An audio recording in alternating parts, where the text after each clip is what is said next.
Todd Schmitz was not only known for his time in the Roadrunner pool, but for his career after MSU Denver.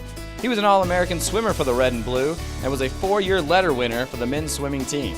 Todd didn't go far after leaving the Auraria campus, becoming the head coach of the Colorado Stars, a Denver-based swim team. He would lead a talented swimmer named Missy Franklin, who would go on and break a few records at the 2012 Olympics.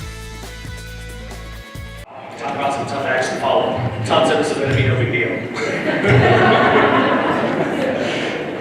Good afternoon, everyone. My name is Kyle Cook, and I was fortunate enough to be a student athlete on the swim team here at Metro State from 1994 to 1999. I'd like to start by thanking you all for being here today, and especially to congratulate my former teammates Todd and Kristen, as well as everyone else being inducted today.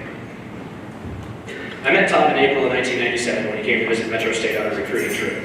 We showed him the highlights of Denver, took him to the mountains, and did our best to convince him that coming to school in Colorado would be much more fun than some school in North and South Dakota. Luckily it worked, and looking back, I think that weekend just might have played a major role in paving the path to my being here today and getting to see my friend inducted into the Metro State Athletics Hall of Fame. Todd excelled here at Metro for 4 years as a swimmer, qualifying for the NCAA Division II Nationals meet as a sophomore, swimming the 100 and 200-yard backstrokes, and was a member of all five relay teams at that national meet in Buffalo, New York that year. Todd graduated from Metropolitan State College of Denver with a degree in finance in December of 2001. We weren't a big-time university back then yet. Todd started his coaching career as the assistant graduate coach for the Metro State swim team the year he graduated. Then in 2002, he took a coaching position as the 8 and under coach for the Colorado Stars swim team, which I really think changed his life forever. His first day with this new group of swimmers just so happened to be the first day on the team for a little girl named Missy Franklin. Just in case you don't follow swimming, that 7-year-old little girl has turned out to be pretty good at swimming after all. I'll get back to that in a second.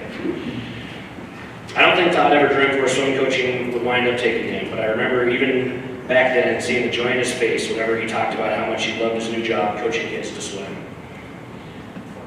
Well, he followed his passion and wound up leaving good jobs in finance and the restaurant industry to coach full-time. After years of dedication and hard work, coaching both age group swimmers with the Colorado Stars and boys and girls high school teams as well, Todd eventually found himself taking over as the head coach and owner of the Colorado Stars swim team in 2008. And oh yeah, in that time, Todd has coached that young lady I mentioned before into being one of the best swimmers of all time. It would take way too long to list all of Missy's accomplishments under Todd's coaching guidance, but I have to at least mention some of the highlights. Missy holds the American swimming records in the 100 and 200 backstroke events, and in total, she has won 22 medals in international swimming competition. 14 gold, 5 silver, and 3 bronze spanning Olympic and World Championship meets. Her performance at the 2012 London Olympics included winning 4 gold medals, a bronze, and she set the world record in the 200-meter backstroke. And yes, she really is one of the nicest, kindest young ladies you could ever hope to meet. Todd has been a member of USA Swimming's international coaching staff every year since 2009 and was an Olympics assistant coach in London. I don't think I would have believed Todd if he told me back in college that being a swim coach and now a public speaker as well, that would allow him to travel the world to places like Berlin, Shanghai, Stockholm, Mexico City, Doha, Dubai, Barcelona, Moscow, and Guatemala City. I think he was giving a speech on high altitude training down there last week and maybe doing a little marlin fishing. Let's just say that Todd travels so much that sometimes his golden retriever thinks she lives in our house. Seriously though, Todd, being Missy Franklin's coach, should never overshadow the equally, if not more important fact that he is a swim coach and inspirational mentor to hundreds of other boys and girls on his swim team day in and day out.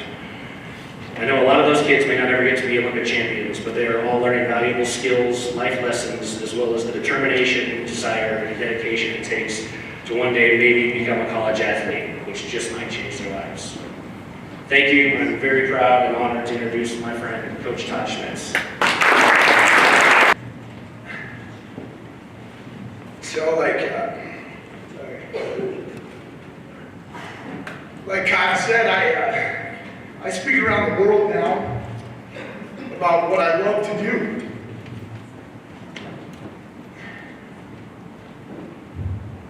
It's hard for me to talk about myself.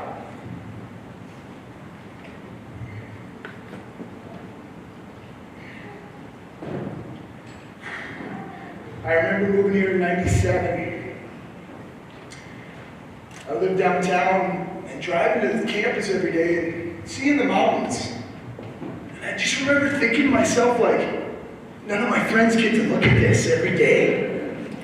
How cool was that? You know, and I tweeted this morning, I know some of you are like, what, tweet? I tweeted my college coach that recruited me to go here, Rob Nassar. He's actually coaching a high school swim meet today, this afternoon. He's not here. But I said, you know, thanks for recruiting this scrawny kid from North Dakota to swim here in Metro. Because I'm still enjoying the ride. And that's the truth. You know, I listen to the fellow inductees. What you guys talk about, I get to do that every day still. I get to teach life lessons through sports. And that's what this is all about. You know, I remember a couple times in my college career, and the pool's over there, and it's not drained. They don't have a swim program here, unfortunately. But I remember looking at this wall and seeing the names, and there wasn't very many swimmers up there. And I just remember thinking to myself, like, I want my name to be up there. I had no idea how I was going to be up there. 18 years later, I've never moved from Denver. I live in Aurora now. Kyle, I met him, like he said, my recruiting trip. He's still my best friend. His wife and daughter are sitting there. Like Kyle said, they watch my baby, my dog. She turns 5 next week. She's my baby, and you know what? I get to travel and I get to do what I love and my passion because of what they do. And I don't have to worry about my baby. I remember having a conversation with my mom a few years ago. And my sister swam on a scholarship, who was a year older. My brother's a year younger, who played football for a couple of years. And I remember having a conversation about how many mornings she got up to take me and my sister to morning practice. And this is in Bismarck, North Dakota, where 40 below wind chill is very common. And I lived 2 miles from the YMCA, and I had to warm up my car for 10 minutes to drive there. But I remember asking my mom about those decisions that they made. And she looked at me and she said, "Are you kidding me, Todd? Your sister and you both swam all 4 years in college. Both of your best friends are all people you swam with in college." College athletics, you know, the NCAA is out there right now, and there's a lot of things going on, but you know what? I love their commercials. Because it's true. I happen to coach one of the world's best swimmers. If I got into this to coach the world's best swimmer, I would have never got into this. Because even Missy Franklin is going to hang up her competitive suit at some point. And then it's about what the life lessons that they learn through sports and athletics that they get to take on in life. And what makes them good people. And I listen to the other inductees. I know we joke about Metro and the things that we did. You know, I tell people that when I moved here, the Pepsi Center didn't exist. And that was free parking. And then they started building the Pepsi Center. And now where there's dorms on campus. Those used to be free parking. And guess what? The swimmers at 4:30 in the morning would park 1.5 miles away for free parking. And it would be a streamline of us through the parking lot in our parkas to go to swim practice. And I remember my sophomore year, there was only one other team on campus at 5:30 in the morning. That was the Metro State men's basketball team. And that was pretty much before anybody knew who they were. It's before anybody knew who Mike Dunlap was.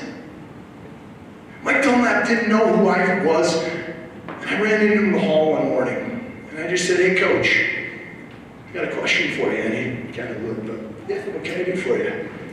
I said, "Hey, I'm a swimmer." And I said, "I just got a question. You're the only other team that I ever see on campus at 5:30 in the morning. Why is it?" And he kind of chuckled to himself, and he looked at me and he said, "You know why? Because they can't give me any excuses then." Nobody has class at 5:30 here. So we get our work done in the morning, and then in the afternoon we get everything else done. Well, guess what? It's not a mystery that they went on to win 2 national championships in the next 3 years. Mike Dunlap doesn't know who I am. I follow him on Twitter. He tweets out motivational quotes all the time. I tell his story to people all the time. That he finally, you know what, he got a call across the street, and he got to be the Nuggets bench coach. And he made his whole way through. And he goes and triples the win total of the Charlotte Bobcats and still gets fired. True story. But you know what? I'll guarantee you if you ask Mike Dunlap, he would not turn away any of that for any minute. What I've gotten to do in my life is awesome. And it's because of Metro State and Metro State athletics. And I had to chuckle when I'm walking over from the Tivoli parking garage that didn't exist. Everybody that went to school here remembers that this used to be like the suicide bus turnaround. I'm not even kidding you, RTD buses would come in here and fly around because they had to get back on their schedule. I'm not even, it was, and I was like, oh good, they finally got rid of that thing. But you know, now to just drive on campus and see all the different buildings, to see in the news last week, we're breaking ground, and you know, even though Metro doesn't have a swim team, of course I'm bummed about that. A few years ago, an alumni guy called me up. He's doing an interview, and he goes, "Hey, I noticed you haven't donated to the university." And I said, "Yeah." I said, "You don't know much about the athletic department right now, do you?" And he kind of was in shock. And I said, "Yeah, you guys don't have a swimming program anymore." And he kind of sat there for a minute, and I go, "Yeah, did you see why I went to the Olympics?" And it's an unfortunate thing, but it's a reality of athletics. I'm not faulting anybody for not having a swim program here. That's business. But I can tell you that when we cut an athletic program, it doesn't matter if it's the swim program or the tennis program or whatever it is. We're affecting student athletes and we're affecting people's lives. And I know that these decisions aren't easy. And I had to think about this a lot. Was I going to talk about this? But I think it's important because the reality is, as Kristen and I going in here, there's not going to be very many more of us because it doesn't exist anymore. But I want to say that I truly appreciate the 4.5 years that Metro gave me, and I'm still here and I'm still enjoying the ride. So thank you, Dr. Jordan. Thank you, Joan. You know, I started going to school here when Joan was still our volleyball coach. So I really appreciate this. John, thank you for reaching out to me, and we've had a few conversations over the last couple months, and I really appreciate it. So congratulations, fellow inductees. Thank you very much.